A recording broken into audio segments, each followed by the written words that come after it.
I had nightmares all night, Holmes. As for you, I bet you didn't get a wink of sleep, did you? It's this chalk message business, isn't it? Among other things. And this lunatic is still running free.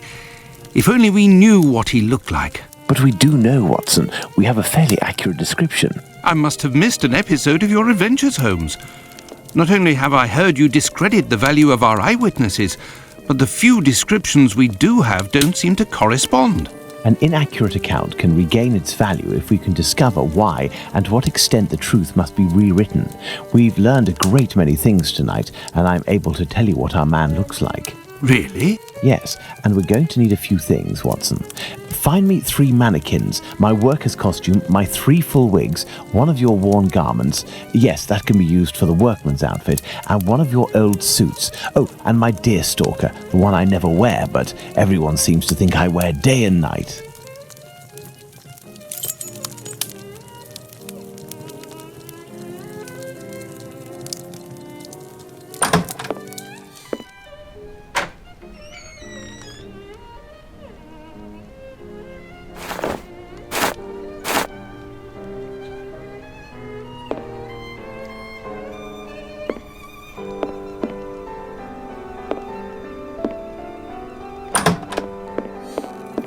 We shall place our mannequins here, Watson.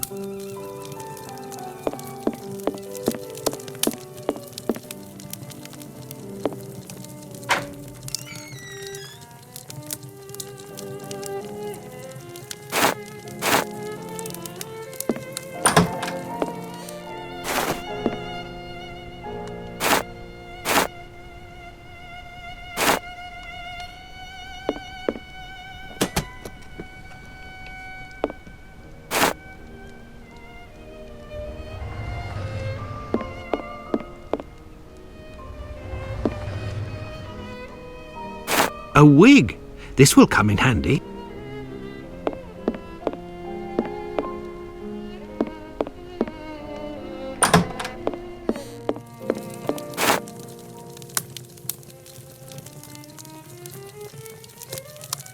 So, as for one of the murders, we have no witnesses whatsoever.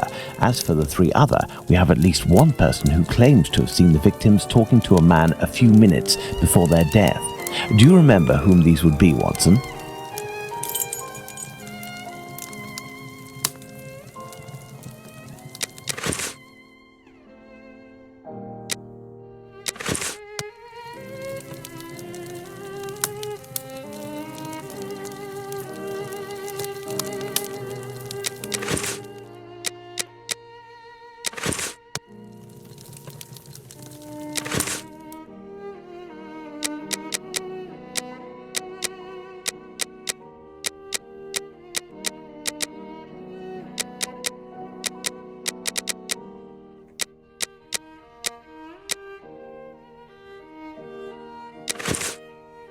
Bravo, Watson. There are our 3 witnesses.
Indeed, Watson, that's the right size for Abraham's mannequin. The account given by Mr. Solomonovich's friend is incorrect in at least one point. The first Joseph said that the man was at least 5 foot 7 inches tall. The second Joseph said he was 3 inches taller than the victim, whom we know was 5 feet tall, which would suggest a height of 5 foot 3 inches. Don't forget that it was this second Joseph who attracted his friend's attention towards the couple on the other side of the road. We can assume he got a very good look at them.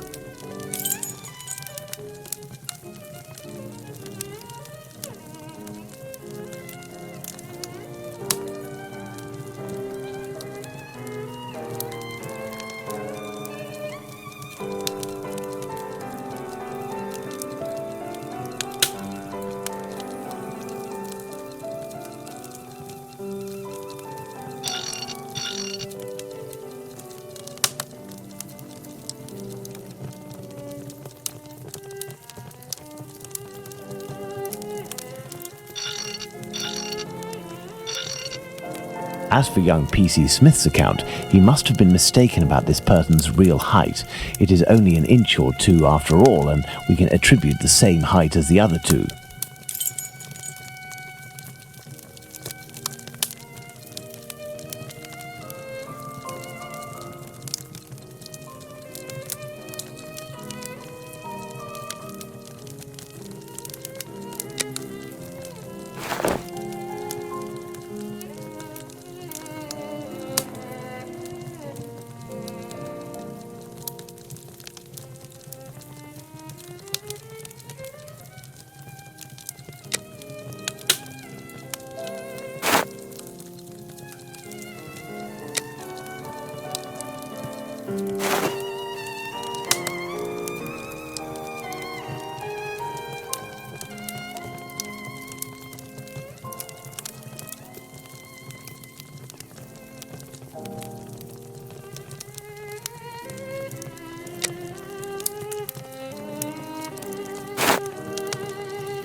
Excellent. Now, on to the next step.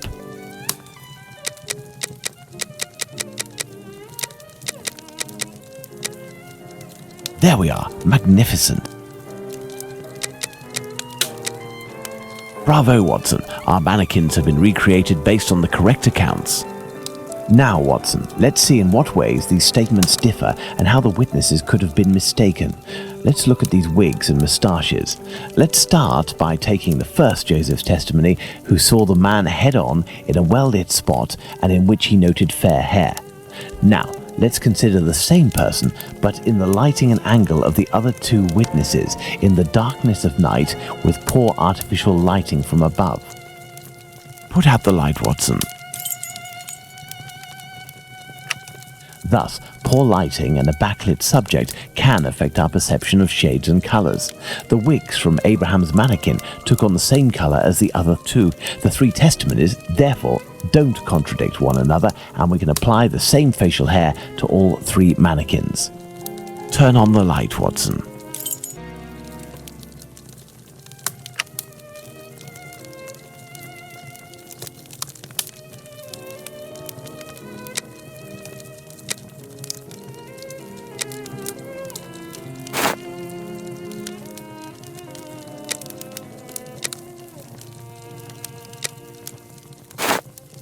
Yes, I have, Holmes. Well done, Watson. With regards to the murderer's hair, the three witnesses should agree on Abraham's testimony. As Joseph is the only one who saw our man in full light, his hair must therefore be fair. You see, Watson, it is hard to draw objective conclusions when one is an eyewitness to an event. This leads us to reconsider the various statements regarding the supposed age of the man. Even if you are face to face with someone in full light and for a period of several hours, to what extent can you determine their exact age? And even more so if you observe them for only a few seconds and or from behind. We must allow some flexibility when considering our witnesses' statements, but always scientific flexibility.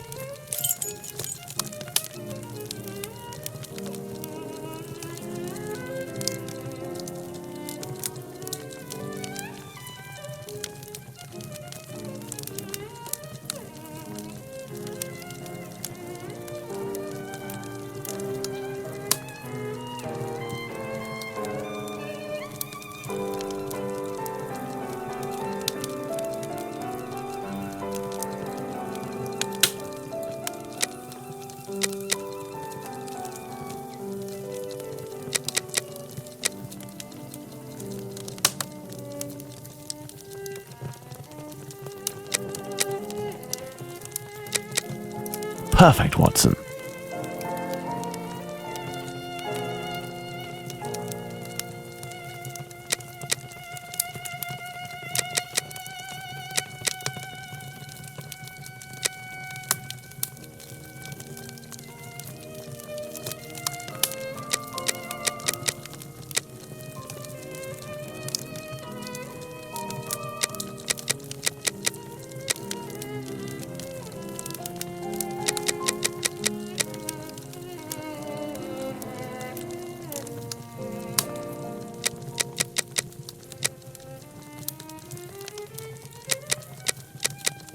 Perfect, Watson.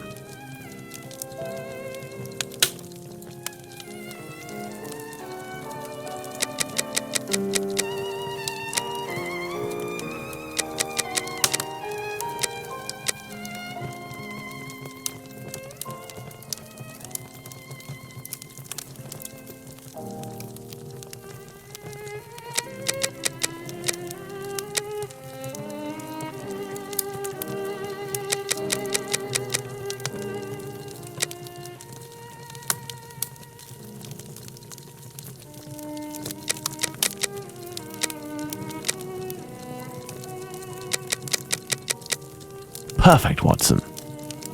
Yes, I have, Holmes. Now that we have fully considered the witness accounts, let's see to what extent they agree. If we apply the range of error for each of our dummies, we can deduce the age of our murderer as precisely as possible.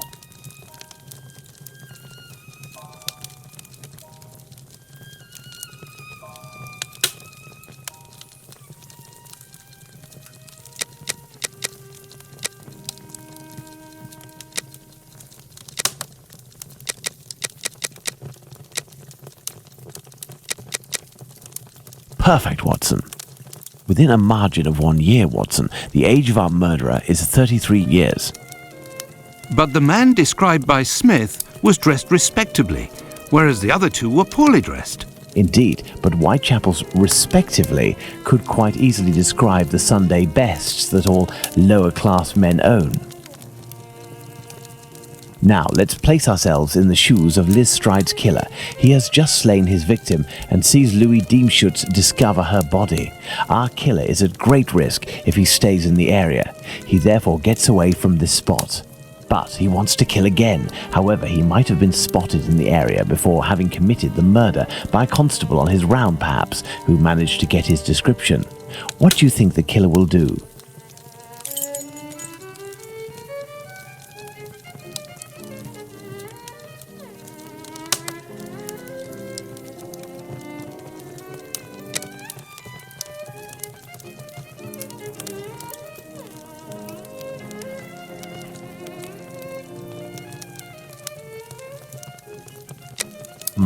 No, that's not it.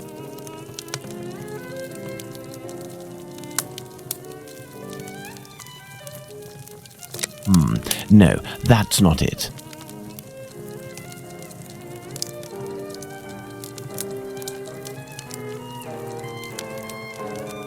Go back home or to a safe location, change his clothes and leave again in search of another victim.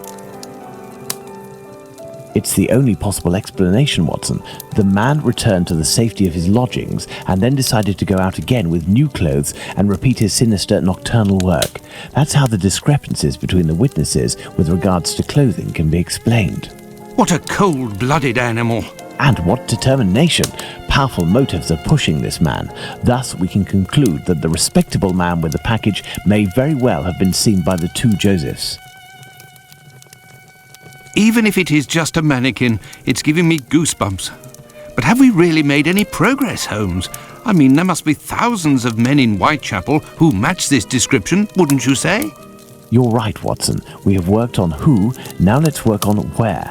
We need a map of Whitechapel, and please also find me a pencil, 2 compasses, one of which can draw ellipses.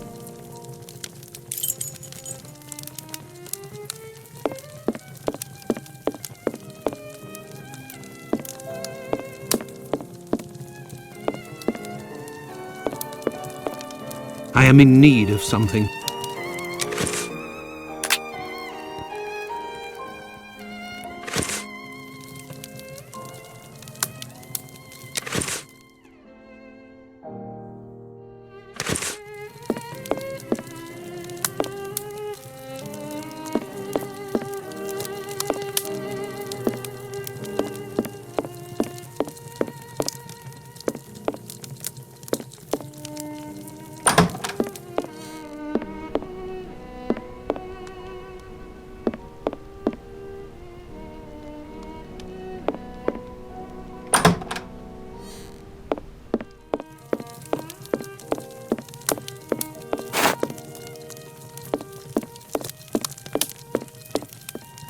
I am in need of something.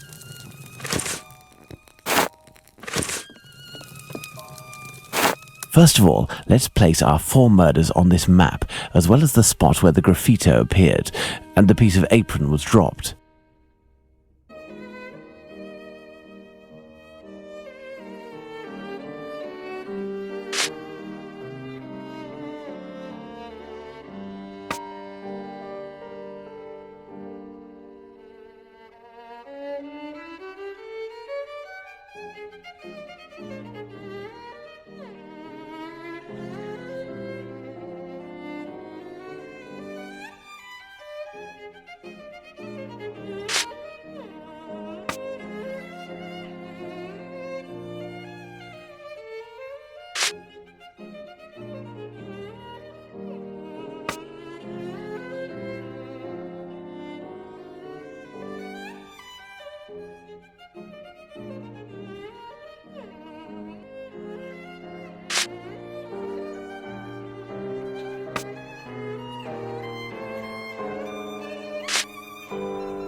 Perfect, Watson. Let's connect each crime scene to the one out of the others that is the furthest.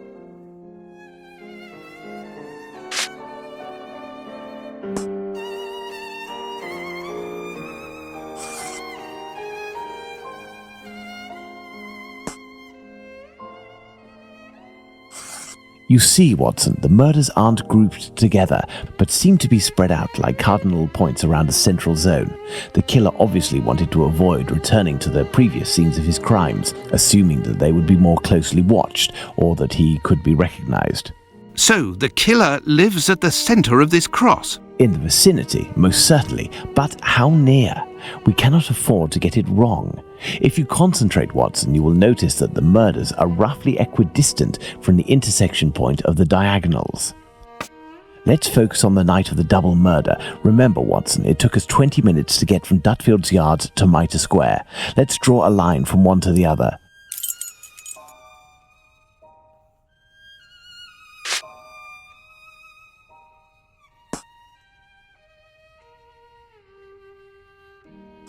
Perfect. We didn't make the trip as the crow flies, but that would not harm our estimate. Let's suppose the killer left Dutfield's Yard at 1 a.m. and arrived in Mitre Square at 1:35 a.m. when he was seen by the two Josephs. If he took 5 minutes to change his clothes, that leaves a range of 10 minutes to determine where this man's lodgings are. We must determine the area in which one can go from Dutfield's Yard to Mitre Square in less than half an hour. To do this, let's draw an ellipsis. The length between Dutfield's Yard and Mitre Square corresponds to 20 minutes. By adding half, we get a distance of 30 minutes. By taking the two right segments, each starting from the two murder scenes, and which the sum of the lengths makes 30 minutes, we get our ellipses.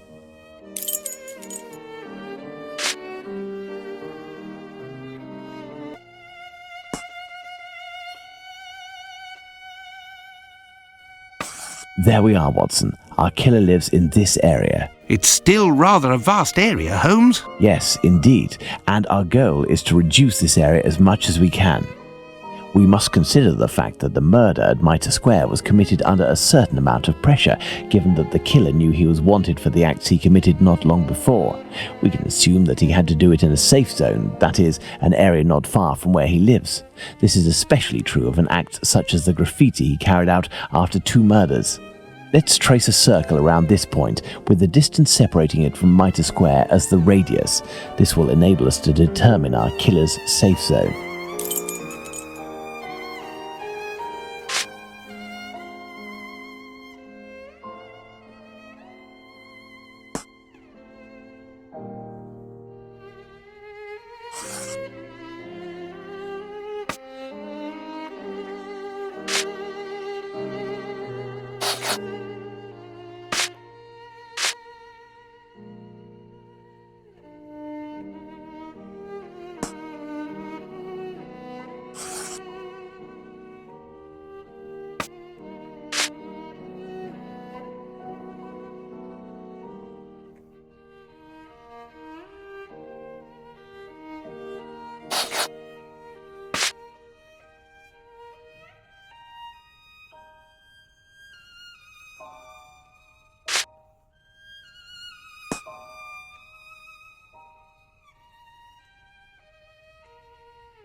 Our killer must surely live inside this circle. Now, let's intersect it with the ellipsis that we previously determined.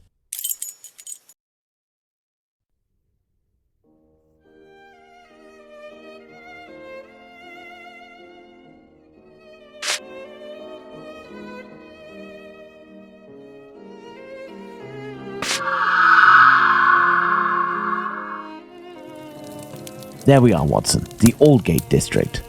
Shouldn't we inform the police so that they can concentrate their efforts on this area of Whitechapel? It is probably already crawling with inspectors, Watson, and I doubt that they would take us seriously, even if they were willing to listen to what we had to say. Let's focus instead on understanding the killer's modus operandi. We know our murderer preys on prostitutes who are penniless, weak, sick, or alcoholic, that he distracts them the moment before killing them, and that he left an anonymous message inciting anti-Semitic hatred at the entrance of a building occupied by Jews. How would you describe this man? What a coward! Indeed, he is a person of great cowardice. Let's look at his murders, and in particular, the depredations on the corpses, putting aside that of Liz Stride, because on that occasion his work was left unfinished. If we recall the observations made on the victims and the parts that were mutilated or damaged on each of the bodies, without forgetting the fact that he also removed one or more organs, we can ascertain that our killer evolves during the course of the murders, cowardly and still evolving. And yet, look at the location of our first murder, that of Polly Nichols in Bucks Row. It is the most distant from the area our killer would appear to live. Perhaps this murder was preceded by another within the killer's area. I believe a cowardly killer would commit his first murder in an area close to his home in order to find refuge as quickly as possible on carrying out the act. Holmes, an idea just occurred to me that fills me with dread. This evolution of which you speak. He will pursue his next victim as long as the conditions permit him to continue killing Watson. But how could one go even further in this horror? Look at what he did to that woman, Catherine Eddowes. In order to avoid having to answer that question, we must act with haste and planning. Watson, I suggest you inform yourself on the mutilations sustained by the victims. We played with the idea that this could be an act of vengeance against prostitutes. If the mutilations correspond to areas affected by a specific pathology, perhaps the killer wanted to give an eye for an affliction he felt the prostitutes he knew were responsible for. And this trail leading to Dr. Tumblety, Holmes? I also have a few things to look into in the meantime. I still have a primary witness to track down, not to mention old trails I've yet to pursue. See you soon, Watson. When we first spoke about the Bucks Row murder with Watson, he was reading a newspaper, The Star, dated September 1st, 1888, I believe, which mentioned similar murders in the preceding months. I have no chance of finding the police reports, but perhaps I could find some information at the Central News Agency. I must go there at once. Afterwards, I'll go back to see Abraham, the owner of the pet shop in Whitechapel. The second Joseph's statement would lead me to believe that he may know the man spotted on the corner of Church Passage that night. If that's the case, I must find this witness so I can question him.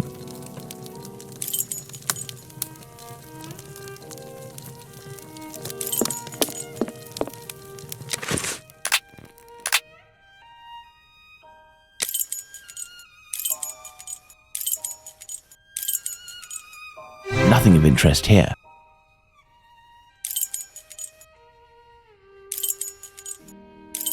Nothing of interest here.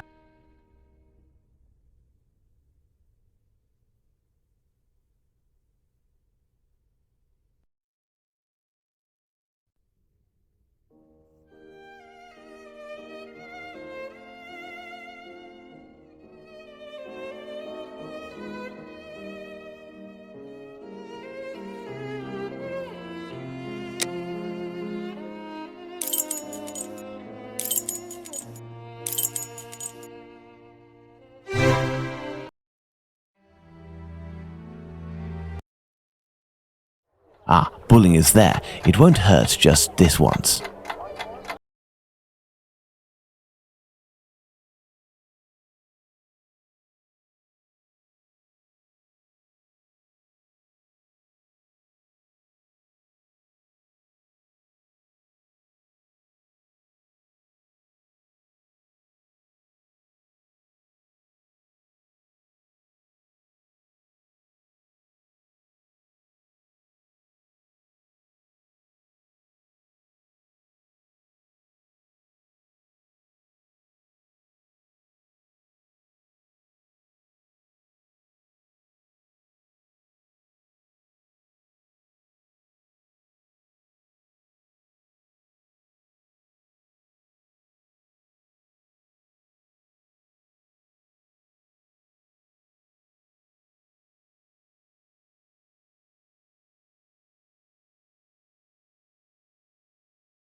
These envelopes contain dispatches of police and judicial cases. Now, I need to open them discreetly. I must try to unglue the openings.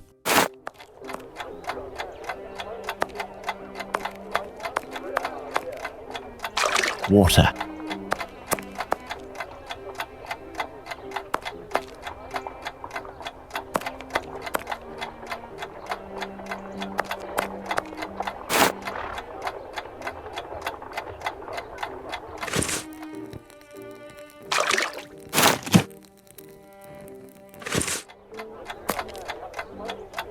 I need something.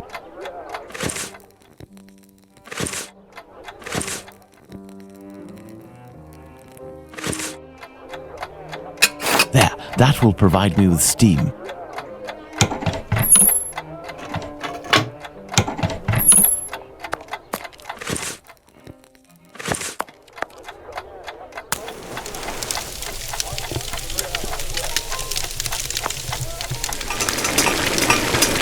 I need something. Open, and it looks like I'm in luck. This envelope contains precious information.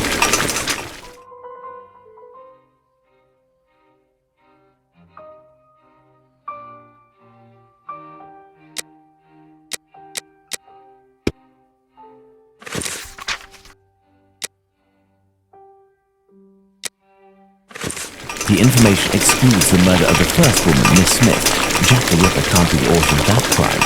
On the other hand, there are enough similarities to suggest he may be the killer of Martha to Brand. I must go to the pet shop.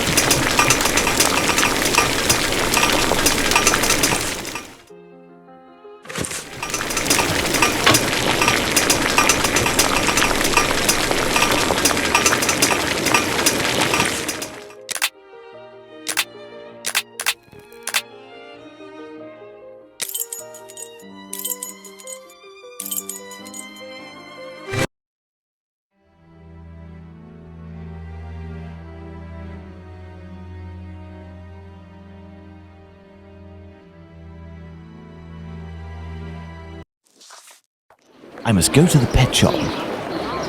Closed until further notice. Abraham isn't there. No luck.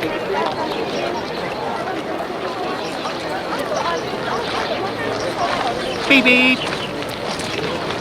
Good evening. Oh, good evening, sir. Do you know why Mr. Solomonovich's shop is closed? No, I don't. Perhaps his cousin, the cobbler, knows. But I believe the police came to take his animals. I think that might have something to do with it. When was this? During the day. The kids you were with the other day were there, they told me. They just came by to ask for some cat's meat. They didn't have any money, but I gave them some anyway.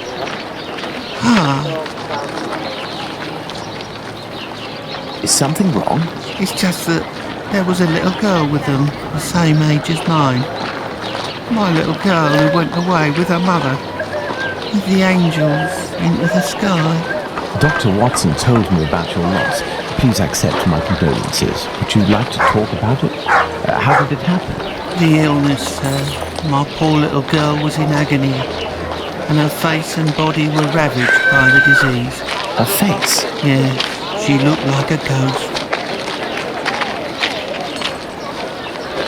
What illness was it? Dr. Gibbons tried to explain when I took my little girl to see him, but I didn't understand. I'm sure that he was trying to insinuate it was my fault. I'm sorry, but I don't want to talk about it anymore. I understand. Farewell.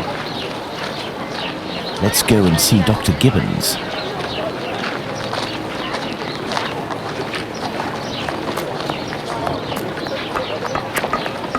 Whitechapel Street.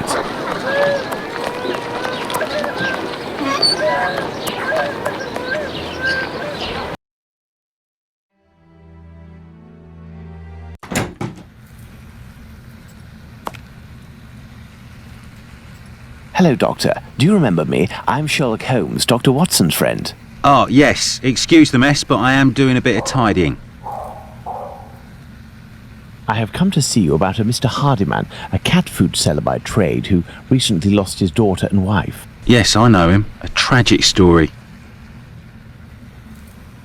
Actually, I was hoping you could tell me about the disease that took his daughter, a disease that would have attacked her face.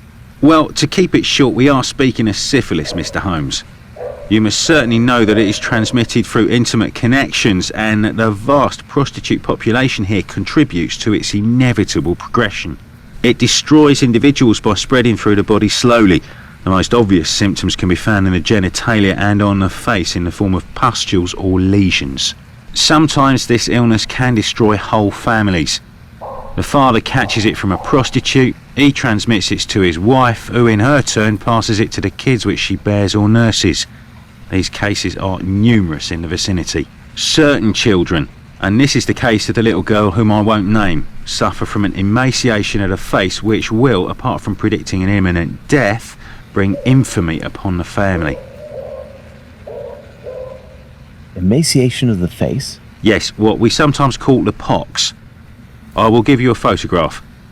One cannot be mistaken on the origin of such a face. The eyes seem to be void of lids. The nose is inexistent, as if it was cut off. And the cheeks are chiselled, as if cut with a knife. This loss of facial matter, this emaciation, is in this area often the gift from a father to his children. Can I keep this photograph? I should destroy it. But if it can remind you that one must sometimes think twice before giving in to physical attraction. I always seem to find myself alone in such cases. Thank you, Doctor.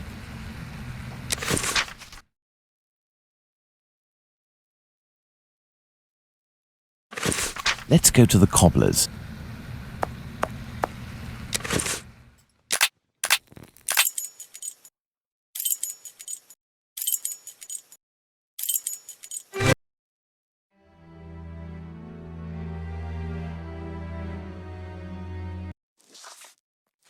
Let's go to the cobbler's.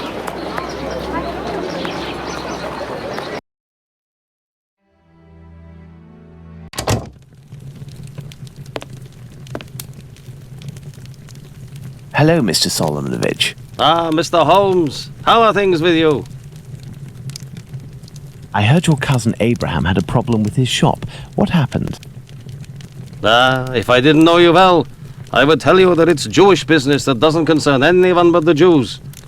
But as you have a little bit to do with it, you have the right to know what is going on. Ah, would I have something to do with it? Someone had seen Abraham telling you something and making big gestures near the Imperial Club. A vicious rumor quickly spread, and it has caused him great injustice. A slanderous denunciation attracted the authorities' attention to my cousin's shop. Abraham must be in the process of answering their questions. I did, indeed, speak with your cousin the other night. I'm shocked at the consequences of this discussion. As I was saying, it's the story of the Jews. In the face of adversity, we are united, but amongst ourselves, it's like anywhere else. As soon as our people take a dislike to someone, for right or wrong, we can be without pity and quite cruel. This is all very worrying. Your cousin knows one, or rather two, of the men who were at the Imperial Club on the night of the Mitre Square murder.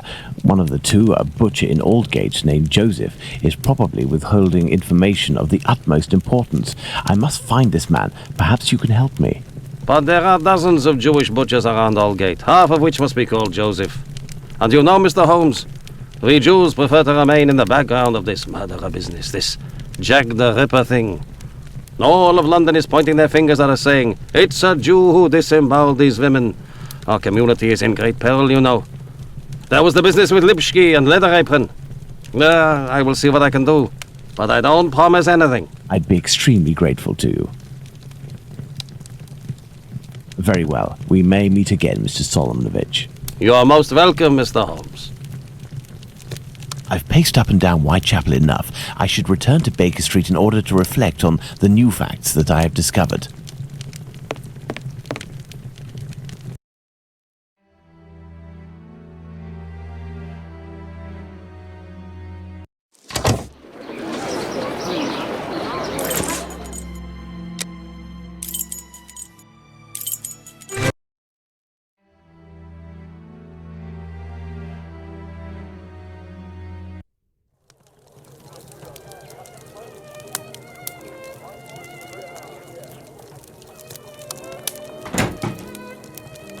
Hello, Holmes.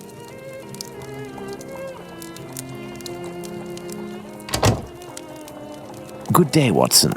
Listen, Holmes, I know I should have got here sooner to give you a report on my research, but this case has led me to neglect my patients and my wife more than I care to admit. I've been able to sort things out over the last few days, and now I am ready to pursue this investigation. You don't have to justify yourself, Watson. Whilst I do tolerate you as an observer, and despite your occasional help with more menial tasks, may I remind you that you are by no means an indispensable part of this case. Oh, you tolerate me as an observer, do you? Oh, you're too much, Holmes. Well, Mr. Detective, despite my absence, I have been working on this case, putting my relationship on the line in the process.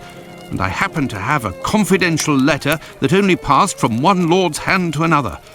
What it contains is extremely serious and concerns Dr. Tumblety and his collection of uteri. Let me see that.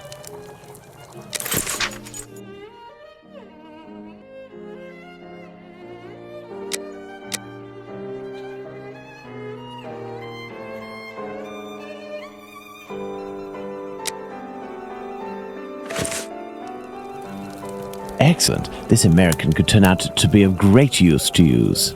That's right, and that's not all. I did some research and finally found an illness that affects the genitalia and can, in certain cases, cause facial symptoms resembling the mutilations seen on the last victim. It is called, would you believe? Syphilis and the emaciation that can be seen in affected children. I have known that for days, Watson. Really? Listen, now you're already here, Watson, we may as well continue the investigation. Do you remember the map on which we established the area in which our killer lives? I think we should continue our study.